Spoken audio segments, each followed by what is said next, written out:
Hello, welcome to angels food and craft. ഇന്ന് നമുക്കൊരു cake recipe ആയാലോ.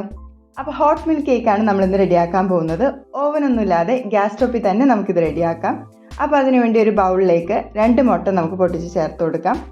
ബീറ്റർ വെച്ച് നല്ലപോലെ ഒന്ന് മിക്സ് ചെയ്ത് ചേർത്തെടുക്കാം. ബീറ്ററിന് പകരം നമുക്ക് മിക്സിയുടെ ജാർ ഉപയോഗിച്ചും ഇതേപോലെ മിക്സ് ചെയ്തെടുക്കാം. ഇനി നമുക്കിതിലേക്ക് പഞ്ചസാര ചേർത്ത് കൊടുക്കാം. 1/2 കപ്പ് പ്ലസ് 1 ടേബിൾ സ്പൂൺ പഞ്ചസാരയാണ് ഞാനിതിലേക്ക് ചേർത്ത് കൊടുക്കുന്നത്. എന്നിട്ട് വീണ്ടും നമുക്ക് ബീറ്റർ വെച്ച് നല്ലപോലെ ഒന്ന് മിക്സ് ചെയ്ത് ചേർക്കാം. നല്ല ഫോമി കൺസിസ്റ്റൻസിയിൽ നമുക്കിതൊന്ന് ബീറ്റ് ചെയ്തെടുക്കാം.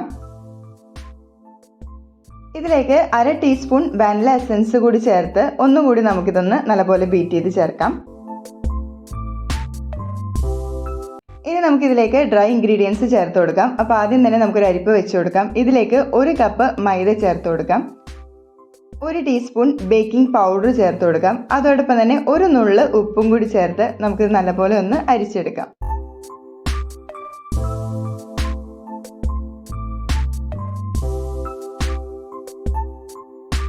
ഇനി നമുക്ക് ബീറ്ററോ മിക്സി ഉപയോഗിക്കേണ്ട ആവശ്യമില്ല. നമുക്ക് സ്പാറ്റുല വെച്ച് നല്ലപോലെ ഇതൊന്ന് ഫോൾഡ് ചെയ്ത് മിക്സ് ചെയ്ത് ചേർത്ത് കൊടുക്കാം. പതുക്കെ വേണം നമ്മൾ ഫോൾഡ് ചെയ്ത് മിക്സ് ചെയ്ത് ചേർക്കാനായിട്ട്. അപ്പോൾ നമ്മുടെ കേക്കിൻ്റെ ഹാഫ് ബാറ്റർ ഇവിടെ റെഡി ആയിട്ടുണ്ട്. ഇനി നമുക്ക് ഇതിൻ്റെ ഹോട്ട് മിൽക്ക് റെഡിയാക്കി എടുക്കണം. അപ്പോൾ അതിന് വേണ്ടി 1/2 കപ്പ് പാല് ഒരു പാനിലേക്ക് എടുത്തിട്ടുണ്ട്. ഇതിലേക്ക് 2 ടേബിൾ സ്പൂൺ അൺസോൾട്ടഡ് ആയിട്ടുള്ള ബട്ടർ കൂടി നമുക്ക് ചേർത്ത് കൊടുക്കാം. ഇനി നമ്മുടെ ബട്ടറൊക്കെ നല്ലപോലെ മെൽറ്റ് ചെയ്ത് നമ്മുടെ പാല് നല്ലപോലെ തിളച്ച് വരുന്ന സമയത്ത് നമുക്ക് ഫ്ലെയിം ഓഫ് ചെയ്ത് കൊടുക്കാം.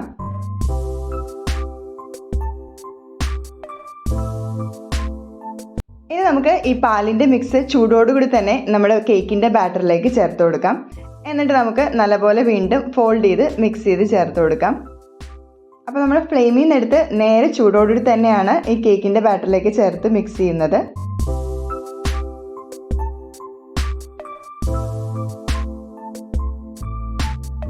ഇപ്പോൾ നമ്മുടെ കേക്ക് ബാറ്റർ ഫുള്ളായിട്ട് ഇവിടെ റെഡിയായി വന്നിട്ടുണ്ട്.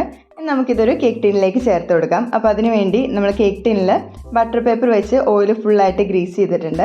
ഇതിലേക്ക് നമ്മുടെ ബാറ്റർ ചേർത്ത് കൊടുക്കാം. ബാറ്റർ ചേർത്തതിന് ശേഷം നമുക്കൊരു സ്ക്യൂവർ കൊണ്ട് ഇതേപോലെ ഒന്ന് വരഞ്ഞു കൊടുക്കാം. എന്നിട്ട് നല്ലപോലെ ഒന്ന് ടാപ്പ് ചെയ്ത് കൊടുക്കാം.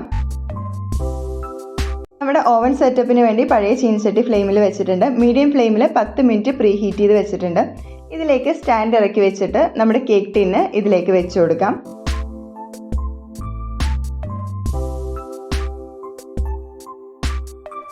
എന്നിട്ട് നമുക്ക് മീഡിയം ഫ്ലെയിമിൽ തന്നെ വെച്ച് മൂടി വെച്ച് ഇത് നല്ലപോലെ ബേക്ക് ചെയ്തെടുക്കാം. ഏകദേശം 45 മിനിറ്റിൽ നമ്മുടെ കേക്ക് ഇവിടെ റെഡിയാക്കി ഇട്ടിട്ടുണ്ട്. നമുക്ക് സ്ക്യൂവർ വെച്ച് ഒന്ന് ചെക്ക് ചെയ്ത് നോക്കാം. ചെറുതായിട്ട് ചൂടാറിയതിന് ശേഷം നമുക്ക് കത്തി കൊണ്ട് ഇതിൻ്റെ സൈഡൊക്കെ ഒന്ന് വരഞ്ഞു കൊടുക്കാം. എന്നിട്ട് നമുക്ക് ഇതേപോലെ ഒന്ന് ഡിമോൾഡ് ചെയ്തെടുക്കാം. നമ്മുടെ ബട്ടർ പേപ്പറൊക്കെ ഒന്ന് മാറ്റിയതിന് ശേഷം നമുക്കിത് പീസായിട്ട് കട്ട് ചെയ്തെടുക്കാവുന്നതാണ്. അപ്പോൾ നമുക്ക് വളരെ പെട്ടെന്ന് വളരെ ചെറിയ സമയം കൊണ്ട് തന്നെ വീട്ടിലുള്ള ഇൻഗ്രീഡിയൻസ് വെച്ച് നമുക്ക് പെട്ടെന്ന് റെഡിയാക്കി എടുക്കാൻ പറ്റിയൊരു കേക്ക് റെസിപ്പിയാണിത്. നല്ല സ്പഞ്ചിയും അതുപോലെ തന്നെ നല്ല ടേസ്റ്റിയുമായിട്ടുള്ളൊരു കേക്ക് റെസിപ്പിയാണിത്. അപ്പോൾ എല്ലാവരും തീർച്ചയായും ട്രൈ ചെയ്ത് നോക്കുക. അപ്പോൾ അടുത്തൊരു റെസിപ്പിയായിട്ട് കാണുന്നവരേക്കും ബൈ. Thanks for watching.